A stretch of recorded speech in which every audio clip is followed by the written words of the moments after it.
Good morning and welcome to our Sunday service. If you're watching this on the premiere on YouTube at 10:15, it's great to have you here with us. You'll remember from last week we have the chat function, and so if you are here, say hello, tell us who you are, say hello to anyone else who's there. It's a great way of just interacting with each other during the service. Later on this morning, we're going to hear from Tracy, who's going to open the scriptures, and she's going to read from John 1 for us. And then I'm going to dig into the idea of dawn and darkness and light. But first, let's sing together.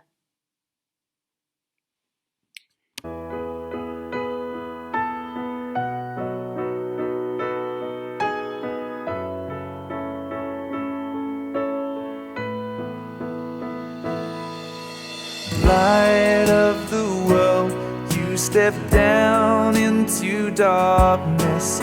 Open my eyes, let me see beauty that made this heart adore you. Hope of a life spent with you. Here I am to worship, here I am to bow down, here I am to say that you're my God. You're altogether lovely, altogether worthy, altogether wonderful to me.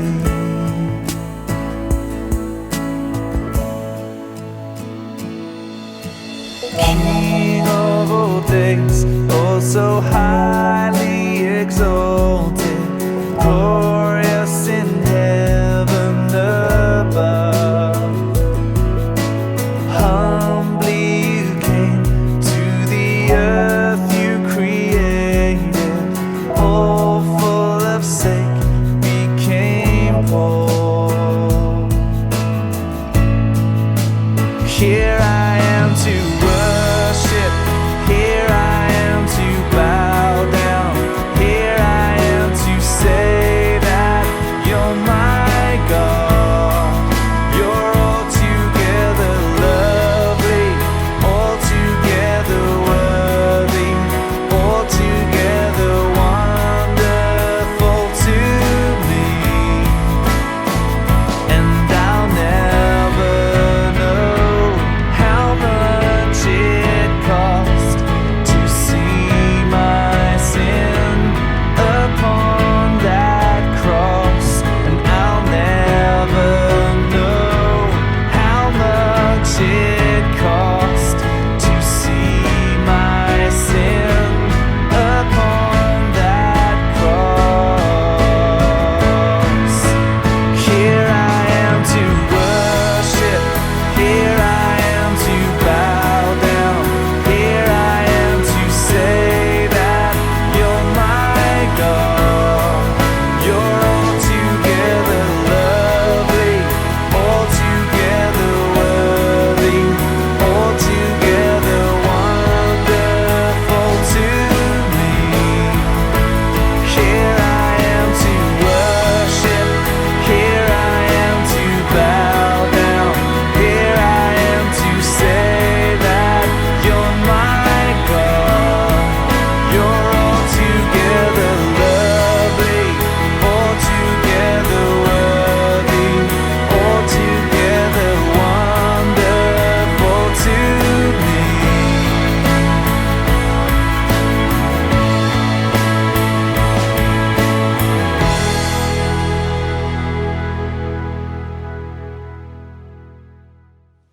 In the beginning was the Word, and the Word was with God, and the Word was God. He was with God in the beginning. Through him all things were made. Without him nothing was made that has been made. In him was life, and that life was the light of all mankind. The light shines in the darkness, and the darkness has not overcome it. There was a man sent from God whose name was John. He came as a witness to testify concerning that light, so that through him all might believe. He himself was not the light. He came only as a witness to the light. The true light that gives light to everyone was coming into the world, and though the world was made through him, the world did not recognize him. He came to that which was his own, but his own did not receive him. Yet to all who did receive him, to those who believed in his name, he gave the right to become children of God, children born not of natural descent, nor of human decision or a husband's will, but born of God. The Word became flesh and made his dwelling among us. We have seen his glory, the glory of the one and only Son, who came from the Father, full of grace and truth. Thanks, Tracy. So how are you finding lockdown 2, a week and a half in? Once again, life is no longer normal for any of us. Not that it's really been normal since springtime. The things that we usually do to find balance in our lives, like maybe grabbing a coffee and a cake with a friend, or going for a swim or to the gym, eating a meal out, or having a mooch around the charity shops, these things are gone again for the moment. This morning we're gathering together not in our church building, but instead here in a virtual space. In our community Bible reading this week, I was really taken by the very beginning of John's Gospel that Tracy read for us, specifically the hope that is found in the part that says, "The light shines in the darkness, and the darkness has not overcome it." I've spent this week reflecting on what it really means for the light to overcome darkness in our COVID world. Consider light for a moment. In fact, if you've got a candle to hand in your house, I wonder if you could just quickly grab it and maybe something to light it with too. Just give you a moment to do that. That's it. Oh, don't light it just yet, just pop it down. We'll use it a little later. But let's keep thinking about light for the moment. Can you imagine a moment where everything was dark and then light burst forward and it completely overwhelmed the darkness? We read about that in Genesis. When God created the world, everything was dark and then light burst forth and overwhelmed the darkness. But for the most of us, we've never really known total darkness. Maybe if you've been to the top end of Scotland and you've looked at the big sky at night, you'll know something of total darkness. But most of us don't have that experience of complete darkness. I wonder if you just close your eyes for a moment as you sit there. And in your mind's eye, try and picture complete darkness. As a child, I was frightened of the dark. I used to run down the stairs really quickly, frightened of what might be there that I couldn't see. Darkness brings with it fear and anxiety. Can you feel your heart racing right now?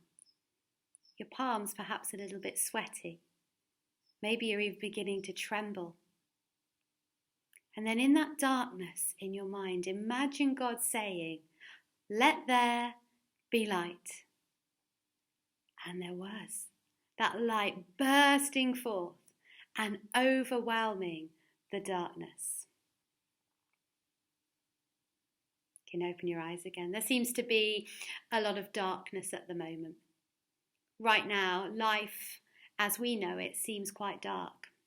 Most of us are scared because we really don't know how long this is going to last. Perhaps if we knew, we could try and bring it into balance and into perspective, but right now there seems to be no end. Have you ever heard the phrase, "It's darkest before dawn"? It implies that things always seem worse right before they begin to improve. This phrase was written by an English theologian and historian called Thomas Fuller. He wrote it in 1650, and it was part of his travelogue to the Holy Lands. But is it true? Is it really darkest before dawn? Sunrise and dawn, you may know, are different things. So sunrise is the time of the day when the sun appears to rise above the horizon for the first time. Dawn, however, is the short period of time before sunrise that is characteristic of a very weak sunlight. This is because the sun is still below the horizon, but we're able to see the effects of the light because of the scattering of its rays. Dawn is the longest point since last seeing light. Whilst right now we might feel that it has been dark for a long time, that it is a long time since we have seen light, if we fix our eyes on the right thing, if we get our gaze right, we will see light. And where will we see that light? Well, I think we'll see that light in others as they go about being Christ's hands and feet in our world. You see, when things are gloomy, when things are difficult, every single one of us has two choices. We can either add to the gloom, or we can be a light for other people that spreads beyond even our immediate circle. And we see so many examples, don't we, of regular people right now making an extraordinary difference to the lives of others, even in devastating circumstances. When we read or we watch or we hear about terrible events that are occurring across the country and across our world, we need to guard against becoming overwhelmed with despair. So by making a point of seeking out and celebrating individuals whose actions are bringing light into dark situations, we find ourselves better able to deal with the atrocities that surround us. As I prayed this week, I sensed God reminding us that we need to live as children of the light. We do not belong to the night or to the darkness. Yes, we were once in darkness, but now we are in the light of the Lord. So we should, in these dark times, be living as children of light. It seems to me that in lockdown 2, in this pandemic, and actually even beyond COVID, we each have a choice to make here. We can choose to be bright and shining beacons full of hope, or we can choose not to. You see, our world is definitely dark right now, and our own families, they need us. Our children, they need us. Perhaps you have elderly parents, they need you. Friends need us. Our neighbours need us. Even if we're on lockdown and we can't carry on with the things that we normally do, we still need one another. So how can we be light in the darkness?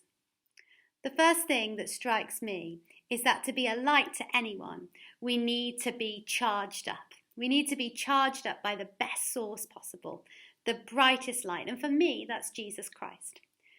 So normally on a Sunday, we'd head to church and we'd hope that we would be supercharged either through the worship or through the quiet time with God, maybe through the word that was spoken. But we would hope that we would come away charged up, ready for the week, ready to be light for whatever the week ahead gives us. So how, when we can't come to church, can we do that for ourselves in our home? How can we each be responsible for maintaining our light as we go about our week? The Bible reminds us that our eye is the lamp of our body. When our eyes are healthy, our whole body is full of light. So that tells me that we need to think about what we're looking at. We need to be mindful about what we're watching. I don't know about you, but my news feed and my social media feed is a bit of a mixed bag right now, probably a lot more on the negative than the positive side. The news is terrifying, but the Bible contains the consistency that I am craving right now.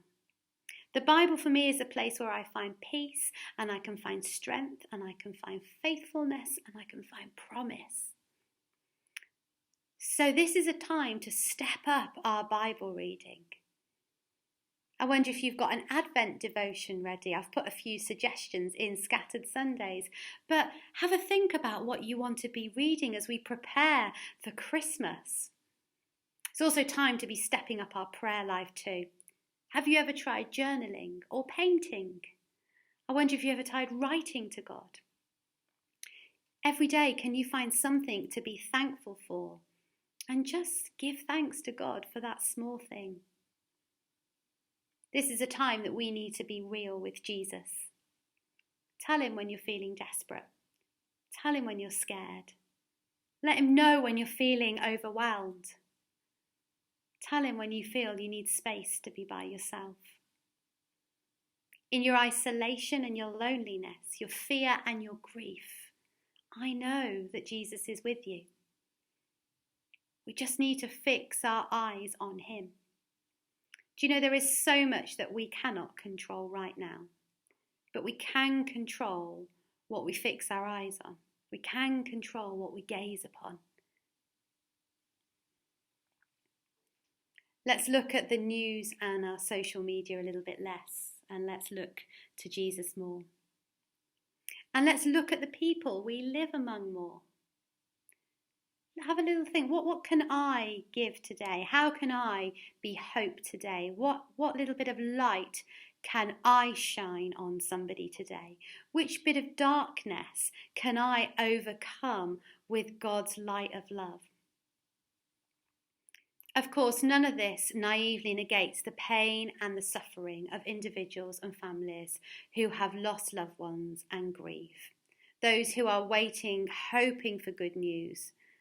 Those who have just received terrible news. But it is so important that we seek out stories of hope as well. Instead of becoming fixated on asking the question, where does all this evil come from? We can try to move our thinking forward and look around us and say, where does all this goodness come from? Right now, life as we know it seems dark. As I say, most of us are scared because we don't know when this will end. Some of us are worried about how we're going to pay our bills, how we'll feed our families once the quarantine ends. Will we have jobs? What does the future look like? How will the economy survive? What future do our children have? But God is with us. God is in the middle. God is with us just before the dawn. We see light among dark situations through the work of organisations locally, such as Food Bank, who are providing food throughout the year to families who are struggling.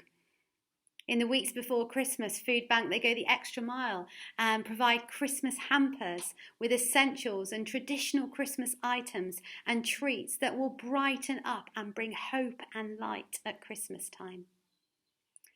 We also can think about the many people we know who regularly lighten up our own lives in time of pain and difficulty, and the many ways in which we can all brighten up the lives of others. Simply thanking somebody for their hard and sometimes thankless work, to unexpected generosity to those who have less than we do. The sun always rises. The day always dawns. The darkness doesn't get the final say. God does. If you manage to grab a candle at the beginning of the service, then why don't you bring that now with something to light it with and join me in lighting your candle at your home. There we go. This candle reminds us that this is a dawn moment, that it's been a long time since we have seen the light. But actually, there are little rays of light wherever we look, and that God is with us in the dawn. It reminds us that the light shines in the darkness, and the darkness cannot overcome it.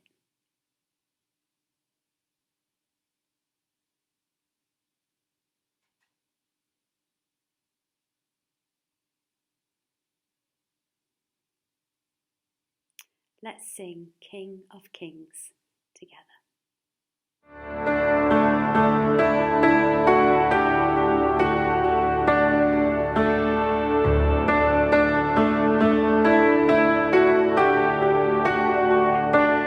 In the darkness, we were waiting without hope, without light, till from heaven you came running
conquered death, and the dead rose from